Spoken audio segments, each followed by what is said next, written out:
আচ্ছা, এটা কিসের ভর্তা বা কিসের এটা বাটা রয়েছে বলতে পারবে কি? কিন্তু এটা খেতে সত্যি কথা এতটাই ভালো হয়েছিল, এটা দিয়ে এক থালা ভাত অনায়াসে খাওয়া হয়ে যায়। তোমরা একবার এই জিনিসটা বানিয়ে দেখো। তো আমি এখন ছাদে এসেছি কিছু লাউ পাতা তুলতে। তো এই পাতা দিয়ে আর চিংড়ি মাছ দিয়ে করব লাউ পাতার ভর্তা, যেটা খেতে অপূর্ব স্বাদ।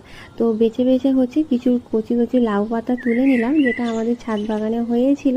লাউ পাতাটা ভালো করে ধুয়ে বেছে কেটে নিয়েছি। আর এখানে কড়াই বেশ খানিকটা তেল দিয়ে দিয়েছি দুটো শুকনো লঙ্কা, দিয়েছি বেশ খানিকটা করে কালো জিরে। কালো জিরাটা একটু বেশি করে দিও, তাতে ভালো হয় স্বাদটা। তারপর কুচনো পেঁয়াজটা দিয়ে দিলাম ওই তেলের মধ্যে। তো এটা হালকা করে ভেজে নিয়ে দিয়ে দেবো গোটা গোটা বেশ খানিকটা রসুন, তারপর দিয়ে দেবো বেশ কটা কাঁচা লঙ্কা, আর দিয়ে দেবো ধনে পাতা কুচি। তো এটা খানিকক্ষণ নেড়ে তারপর দিয়ে দেবো বাছা চিংড়ি মাছটা দিয়ে নিয়ে তারপর দিয়ে দেবো পরিমাণ মতো নুন, আর একটু হলুদ গুঁড়ো। তবে হলুদ গুঁড়োটা অল্প দিও, বেশি দিও না, এখানে হলুদ গুঁড়োটা বেশি লাগে না। তারপর দিয়ে দেবো বেছে রাখা সেই লাউ পাতাটা, যেটা কেটে রেখেছিলাম। তো এটা দিয়ে আরও খানিকক্ষণ নেড়ে নেবো একটু ভাজা ভাজা মতন। তবে লাউ পাতাটা যতই দিই না কেন হয়ে যায় একটুকুনি। এটা তো ভাজা হয়ে গেছে, এবার শিলে বেটে নেবো।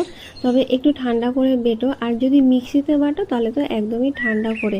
তবে শিলা হালকা গরম বাটলেও অসুবিধা নেই। তো আজকে এই বাটাটা মা বেটে দিয়েছে সেদিনের মতন। আর বাটা হয়ে যাওয়ার পরে বেশ খানিকটা করে কাঁচা সর্ষের তেল দিয়ে, তাতে স্বাদটা আরও বেশি ভালো লাগে।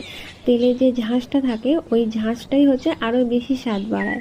এখানে তো বাটা হয়ে গেছে, আর এই বাটাটাই গরম গরম ভাতের সাথে এত ভালো লাগে খেতে যে কি বলবো।